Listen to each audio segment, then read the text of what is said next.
વાર્તા સાહિત્યમાં જુઓ, રસખાનજીની વાર્તા જુઓ. એક નાના બાળકમાં એવા આસક્ત હતા રસખાનજી, આખો દિવસ એને નિહાળ્યા કરે. બે વૈષ્ણવ વાતો કરતા હતા કે આ રસખાનને પેલા બાળકમાં જેવી આસક્તિ છે એવી જો શ્રીનાથજીમાં થઈ જાય ને તેનો તો ઉદ્ધાર થઈ જાય. અને આ વાત રસખાનજીના કાને પડી. ખડગ ખેંચ્યું, તલવાર ખેંચીને પકડ્યા વૈષ્ણવને. કોણ છે શ્રીનાથજી? ગભરાયા વૈષ્ણવ. અરે શ્રીનાથજીને તું શું સમજવાનો? જાજા, તારે જે કરવું એ કર. તમારા મુખે મેં વાત સાંભળી કે શ્રીનાથજીમાં મારી પ્રીતિ થાય તો ઉદ્ધાર થાય. બતાવો હમણાં ને હમણાં કોણ છે શ્રીનાથજી? ગભરાયા, થરથર કાપવા લાગ્યા. આટલા મોટા પઠાણ, દુબળા પાતળા વૈષ્ણવ ડરી ગયા. પોતાની પાગમાં એક શ્રીનાથજીનું ચિત્ર હતું અને કાઢીને રસખાનજીને આપ્યું ને કહ્યું, આ રહ્યા શ્રીનાથજી. અને જ્યાં શ્રીનાથજીના દર્શન કર્યા, મુગ્ધ બની ગયા રસખાનજી, મોહિત થઈ ગયા. થયું કે હવે જોવો છે તો આને, મેળવવો છે તો આને, પામવો છે તો આને, આની આગળ બધું તુચ્છ છે. અને ચિત્ર લઈને વ્રજના બધા જ મંદિરોમાં ફરે છે. મંદિરમાં જાય, સામે ભગવાનની મૂર્તિ હોય એને જુએ, ચિત્રને જુએ, આ મારો શ્રીનાથ નથી. પાછા બીજા મંદિરમાં જાય, પાછા શ્રીનાથજી જુએ ને સ્વરૂપને જુએ, આ મારો નથી. ફરતા ફરતા ગિરિરાજજી પર આવ્યા અને ત્યાં શ્રીનાથજીનું મંદિર. જ્યાં ચડવા ગયા લોકોએ રોક્યા, અરે તું યવન, તને કોણ જવા દે મંદિરમાં? નીચે ઉતર. કોઈએ જવા ન દીધા. આવો કેદ અને આવો પહેરેદારી. રસખાનજીને થયું કે જ્યાં મોંઘી વસ્તુ હોય ને ત્યાં જ પહેરો વધારે કડક લાગે છે કે મારો શ્રીનાથ અહીંયા જ વસે. અને એટલામાં તુરંગ ચાલે વાયુ વેગે ઉતાવળો, જેમ નૌકા ચાલી સિંધુ તરવા. એવા ગુસાઈજી પ્રભુચરણ અશ્વ પર સવાર થઈ અને ગોકુલથી પધારી રહ્યા છે જતીપુરા તરફ. પધારી તો રહ્યા છે પણ ગુસાઈજીની પણ દ્રષ્ટિ પર્વત ઉપર રહેલા મંદિર તરફ છે. રસખાનજીને થયું, હું જ્યાં જોઉં છું ત્યાં જ્યાં જુએ છે, એની પણ નજર ત્યાં છે ને પ્રેમ ભરી દ્રષ્ટિએ જુએ છે. રસખાનજી બોલે, ये भी मेरे महबूब का यार लगता है, उसे भी बड़ा प्रेम लगता है उससे. श्रीनाथजी प्रकट થયા. રસખાનજી ચકિત થયા, પકડવા ગયા શ્રીનાથજી. શ્રીનાથજી કે દર્શન આપું પણ હાથ ના અડાડવા દો. જા પેલા ગુસાઈજી પાસે બ્રહ્મ સંબંધ લઈને આવો, પછી મારી સેવા કર. ગુસાઈજી બોલાવ્યા રસખાનજીને, અપરસ કરાવી ઠાકોરજીની સન્મુખ ઉભા રાખ્યા. હાથમાં તુલસી દલ આપીને બ્રહ્મ સંબંધ કરાવ્યું અને બ્રહ્મ સંબંધ કરાવી જ્યાં ગુસાઈજી પધાર્યા, રસખાનજી જવા લાગ્યા. શ્રીનાથજી કૂદકો મારીને રસખાનનો હાથ પકડ્યો અને કહ્યું, હવે ક્યાં જાય છે? ચાલ મારી સાથે. શ્રીનાથજીમાં એવા મુગ્ધ થયા છે. એવું આપનું સ્વરૂપ છે. સુરદાસજીની વાર્તામાં પણ આવે ને, પેલા વાણિયાની દુકાન કરિયાણું વેચે પણ ક્યારે શ્રીનાથજીના દર્શન કરવા ગયા નહીં. પણ ધંધો ચાલે એટલે જે દર્શન કરીને આવ્યા હોય ને પહેલા એને પૂછી લે, આજે કયા વસ્ત્ર હતા, આજે કયા શૃંગાર હતા, પૂછી લે. અને પછી જેટલા લોકો દર્શન કરવા જતા હોય ને એટલે નાટક કરે, ઓહો આજે તો શ્રીનાથજી એવા રૂડા લાગે છે, કેવી સુંદર પાગ પહેરી છે ને કેવા સુંદર વસ્ત્રો પહેર્યા છે.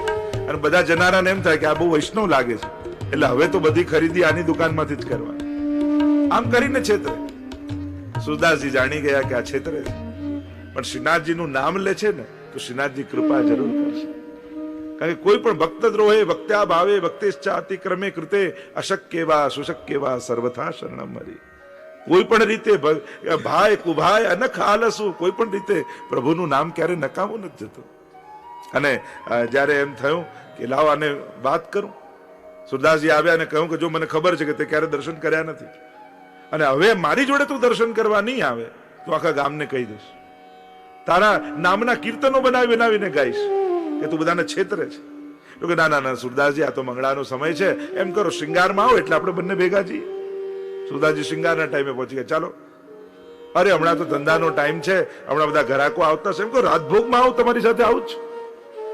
પેલો ટાળતો જાય ને એમ કરતા કરતા શયનનો સમય થઈ ગયો. સુરદાસજી કે જો હવે નહીં આવે તો બધાને કહી દઈશ. હાથ પકડીને લઈ ગયા અને જ્યાં દ્વાર ખુલ્યા અને જ્યાંની દ્રષ્ટિ શ્રીનાથજીના મુખારબિંદ પર પડી અને સદાય માટે શ્રીનાથજીના થઈ ગયા. એવું પ્રભુનું મુખારવિંદ ભક્તો માટે ફલરૂપ છે. ગોપીજનો પણ એ જ કહે કે આ ફલ અમારા માટે આ જ છે. અક્ષણવતામ ફલ ઈદમ ન પરમ વિદામ.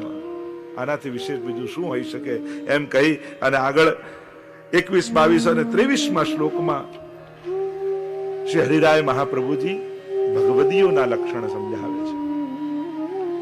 એવા ભગવદીઓનો સંગ જ્યારે જીવનમાં થાય તો પ્રભુ પ્રસન્ન થાય. સંક્ષિપ્તમાં જો આપણે સમજીએ, અનેક લક્ષણોને બતાવતા શ્રી હરિરાયજીએ કહ્યું કેવા ભગવદીનો સંગ કરવો અને કોના સંગથી પ્રભુ પ્રસન્ન થાય. સૌથી પહેલા કહ્યું જેને શ્રી મહાપ્રભુજીના ચરણોમાં દ્રઢ આશ્રય હોય એવા ભગવદીનો સંગ કરો. જેને શ્રી વલ્લભના ચરણમાં અનુરાગ નથી, એમની આજ્ઞામાં ભરોસો નથી, એમના પર વિશ્વાસ નથી, એનો સંગ કરવાથી તો બહિર્મુખતા આવશે. ભલે ભગવાન વિશે ગમે તેટલું જાણતો હોય, બધા ગ્રંથો મોઢે કરી લીધા હોય, બધા શ્લોકો એને મુખાગ્ર હોય, પણ જો વલ્લભમાં શ્રદ્ધા નથી તો એનો સંગ નહીં કરો. કારણ ક્યારેક ને ક્યારેક એના સંગથી બહિર્મુખતા આવશે. બીજું લક્ષણ બતાવ્યું, જે અનન્ય ભક્તિ કરનારો હોય, ઠાકોરજીના ચરણોમાં જેને અનન્ય અનુરાગ હોય એવાનો સંગ કરો. ભટકાવનારો વ્યક્તિ તમને પણ ભટકાવી દેશે. ભક્તિમાં વિસ્તાર ન વધારવાનો હોય, ભક્તિમાં ઊંડાણ વધારવાનું હોય. આપણે એમ કે આ કરી લઉં, પેલું કરી લઉં, ફલાણું જઈ આવું, અહીંયા જઈ આવું, અને ભટકતો વ્યક્તિ કાંઈ પામી શકતો નથી. ક્યાંક અટક્યો હોય ને એ જ પામે. કોઈના ખીટે બંધાયો હોય એ જ નિશ્ચિંત હોય, કારણ કે એને ભરોસો છે જેના ખીટે બંધાયો છું એ મને ખવડાવશે ખરો. પણ જે કોઈના ખીટે જ નથી બંધાયો એને તો હંમેશા ચિંતા રહે આજે કોણ આપશે. કારણ કે જેનો સ્વામી જ નક્કી ન હોય, જેનો આશ્રય જ નક્કી ન હોય, એ ભટકતો જ રહે છે. ત્રીજું કહ્યું, જેને સેવામાં જ પરમ સંતોષ હોય એવા વૈષ્ણવનો સંગ કરવો. સેવાથી શું મળશે એની ચિંતા નહીં, પણ મને સેવા મળી એ જ પોતાનું સૌભાગ્ય માનીને જે જીવતો હોય એવા ભગવદીનો સંગ કરો. ચોથું કહ્યું, જે પરમ સંતોષી હોય અને કામ લોભ આદિ દોષોથી મુક્ત હોય, અનપેક્ષ હોય, નિરપેક્ષ હોય એવા વૈષ્ણવનો સંગ કરવો. કારણ કે દોષિત વ્યક્તિના હૃદય, જેના હૃદયમાં દોષ છે, પાપ છે, એ ભયભીત હશે. અને ભયભીત વ્યક્તિનો સંગ કરશો તો એ તમને ક્યારે નિર્ભય નહીં બનવા દે. જેની દ્રઢતા હોય ને, જેની અનન્યતા હોય એ જ નિર્ભય થઈ શકે. કારણ મારા માથે ઠાકોરજી બિરાજે છે, મારા માથે મહાપ્રભુજી છે. દ્રઢ ભરોસો દ્રઢ ઇન ચરણન કેરો, શ્રી વલ્લભ નખ ચંદ્ર છટાબિન સબ જગ માં અંધેરો. ભરો સાધન ઓર નહીં આ કલી में જાસો હોત નિવેરો. અને એટલા માટે જેના હૃદયમાં પાપ હશે ભયભીત હશે. અને ભયભીત વ્યક્તિ તમને પણ તમારા હૃદયમાં પણ ભય પ્રગટાવશે. નિર્ભય બનાવે એવા ભગવદીનો સંગ કરો. અરે કોઈથી ડરીશ નહીં, ઠાકોરજી માથે છે ને, તને શેની ચિંતા? પ્રભુ બધું કરી દેશે. પ્રભુ તારા થયા છે, પછી કોના તારે પામવાની ઈચ્છા છે? પ્રભુ સઘળું કરનારા છે. વાર્તા સાહિત્યમાં તમે જુઓ તો અનેક પ્રસંગ આવે. સમલવાળાની વાર્તામાં, શેઠ પુરુષોત્તમદાસજીની વાર્તામાં તમે જુઓ, સેવામાં કયો ભય, કયો સંકોચ. રાજા મળવા આવ્યા અને એક પોતડી પહેરી ગાયોની સેવા કરે છે. પૂછ્યું શેઠજી છે? તો કે હમણાં બોલાવી લઉં. અને પાછા કપડા બદલીને આવ્યા. કહ્યું કે અરે તમે હતા? તો કે હા, ત્યારે હું સેવક હતો, હવે હું શેઠ છું. સેવામાં શેઠ ન બનાય, કારણ કે ત્યારે તો શેઠ એક જ છે ને, સાંવરિયો શેઠ આપણો ઠાકોરજી. ત્યારે તો આપણે દાસ છીએ. સેવામાં જો દાસપણું ક્ષણવાર માટે પણ ભૂલ્યા ને તો સેવા છૂટી જશે, પછી સેવા નહીં રહે. સેવક વૃત્તિથી જ સેવા થાય છે, માલિક વૃત્તિથી ક્યારે સેવા ન થઈ શકે. એટલે બને તો સેવા કરતી સમયે ઓર્ડર ઓછા કરો, કોઈને ચીંધો નહીં કામ. બને તો કોશિશ કરો કે જાતે કરી. કારણ કે કોઈ જો કરી ગયું તો એવો ભાવ રાખો, લો આજે મારી આટલી સેવા ગઈ. ઊંધું નહીં વિચાર, હાસ પેલા કર્યું તો ચલો આટલું કામ તો પત્યું, પછી એ કામ થઈ જાય. પણ વૈષ્ણવને તો સેવાની લાલસા હોય. એમ થાય કે બધી સેવા હું કરું, બધી હું પહોંચું. આ વ્યવસ્થાના ભાગરૂપે બરાબર છે કે આપણે વ્યવસ્થા કરીએ, કારણ કે આ સાધારણ દેહથી બધું ન પહોંચી શકાય. છતાંય મનમાં એમ થવું જોઈએ કે બાકી બધું તો કરું, પણ બુહારી કરવા મને ક્યારે નથી મળતી. હંમેશા એ કરે છે, ક્યારેક એનો લાભ મળે તો કેવું સારું. પ્રાચીન આચાર્યોના જીવન ચરિત્રમાં એવો પ્રસંગ આવે છે. એક બહુ જ પ્રાચીન આચાર્ય હતા અને એમના જીવનનો જ્યારે અંતિમ સમય ચાલી રહ્યો હતો, આસપાસ વૈષ્ણવ ઉભા હતા અને થયું કે હવે સમય અંતિમ છે, એટલે વૈષ્ણવને કહ્યું મને જમીન પર રાખી દે. અને ગાદીમાંથી ઉઠાવીને જમીન પર પધરાવ્યા અને છેલ્લી ઘડીએ વિચાર કરે છે કે મેં કઈ કઈ સેવા કરી ને કઈ કઈ સેવા કરવાની રહી ગઈ. અને વિચાર કરતા કરતા બંને આંખોમાંથી દડ દડ દડ દડ અશ્રુપાત થવા લાગે.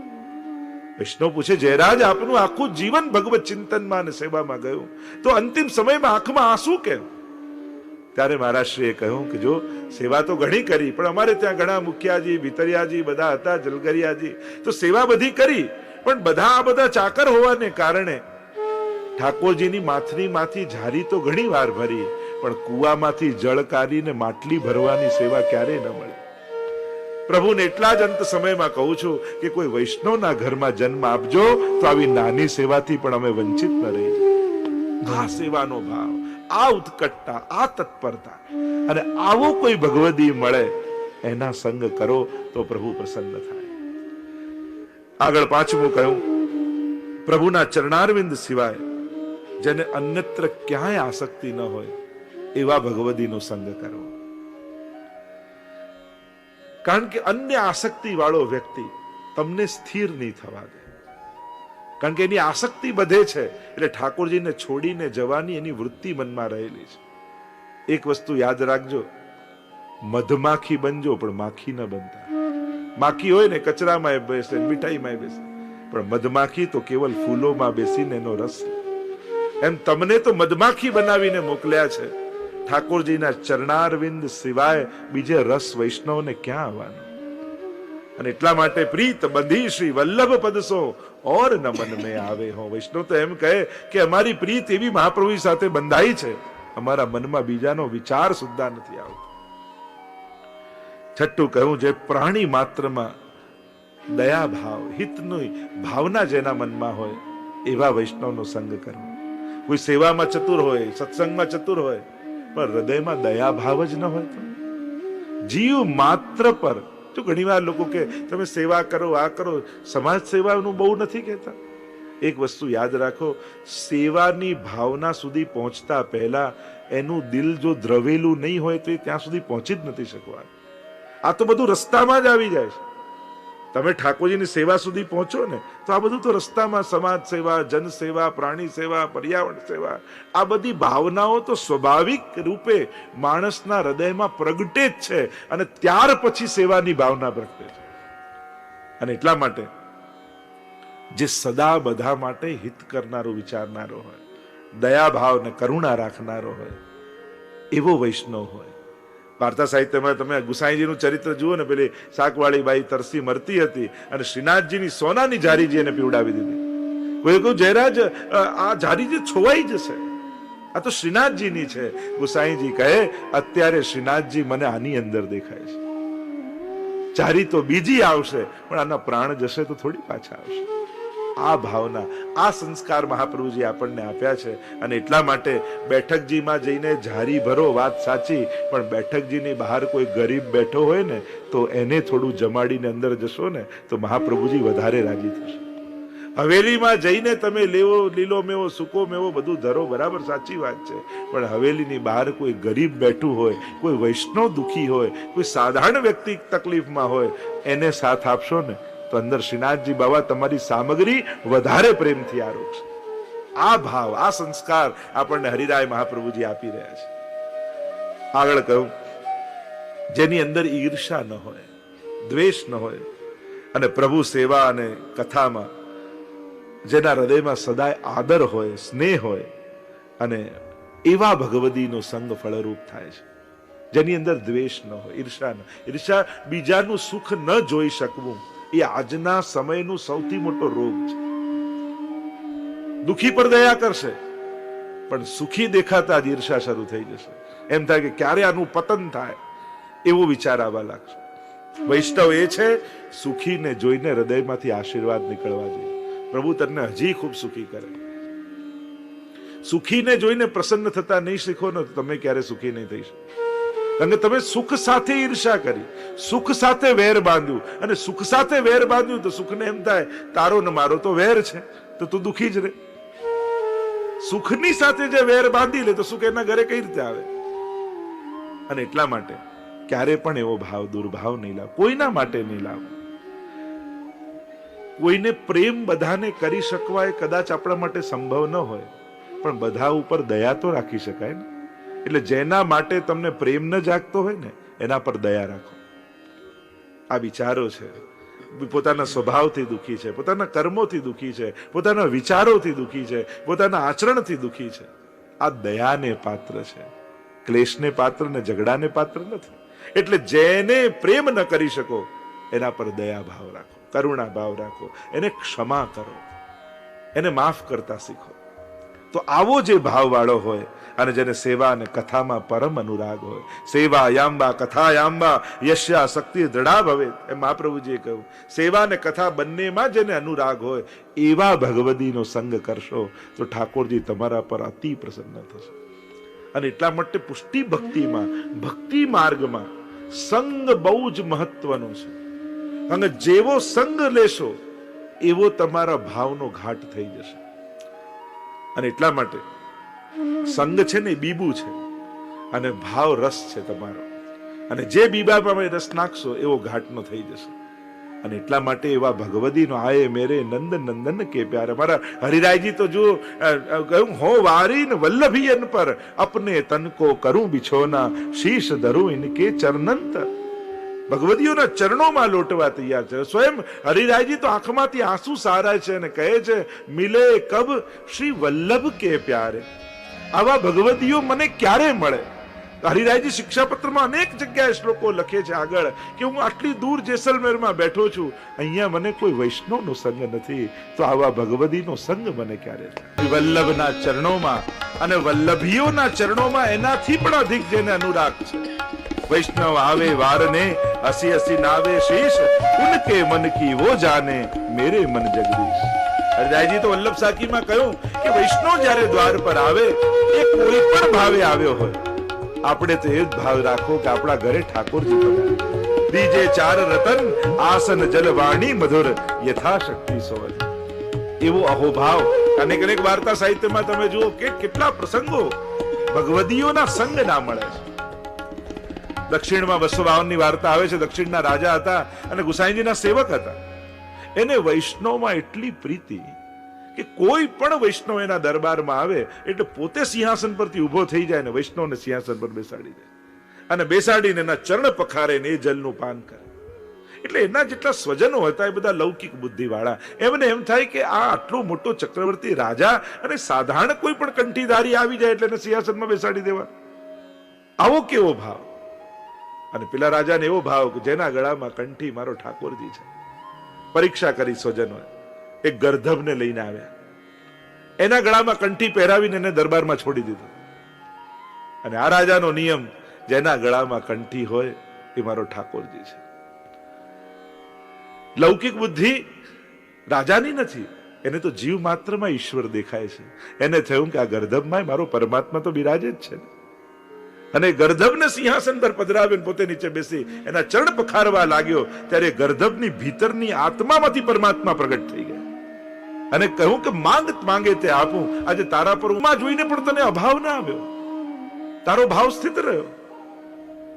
એ જ તો આપણી તકલીફ છે. આપણે દ્રશ્યને જોઈને ભાવ ધારણ કરીએ છીએ, પણ ભાવ જો ધારણ કરી રાખશો તો ભગવાન દ્રશ્યો બદલી નાખશે. થયું કે તને આ રૂપમાં પણ અભાવ ના, તું માંગીશ તને આપીશ. અને ત્યારે રાજાએ કહ્યું કે પ્રભુ આપ માંગવાનું કહો છો તો એટલું જ માંગુ છું કે વૈષ્ણવ માટે મારા હૃદયમાં સદાય આવો જ ભાવ રહે એવા આશીર્વાદ મને આપો.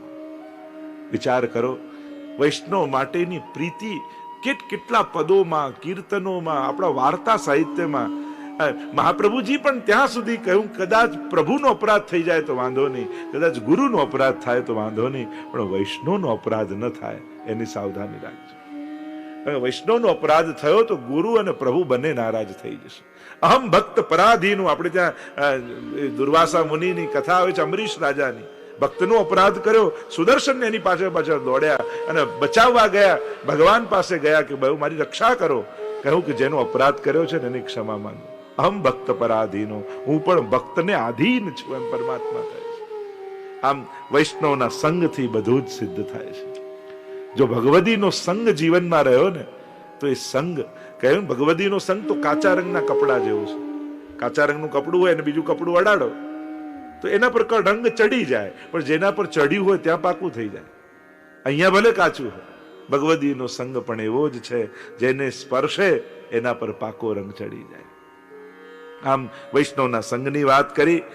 આગળ 24મા શ્લોકમાં શ્રી હરિરાય મહાપ્રભુજી કહે છે, સર્વથા શુદ્ધ ભાવાનામ સ્વીકૃતાનામ કૃપાલુના સર્વમ શ્રી વલ્લભાચાર્ય પ્રસાદેન ભવિષ્યતિ.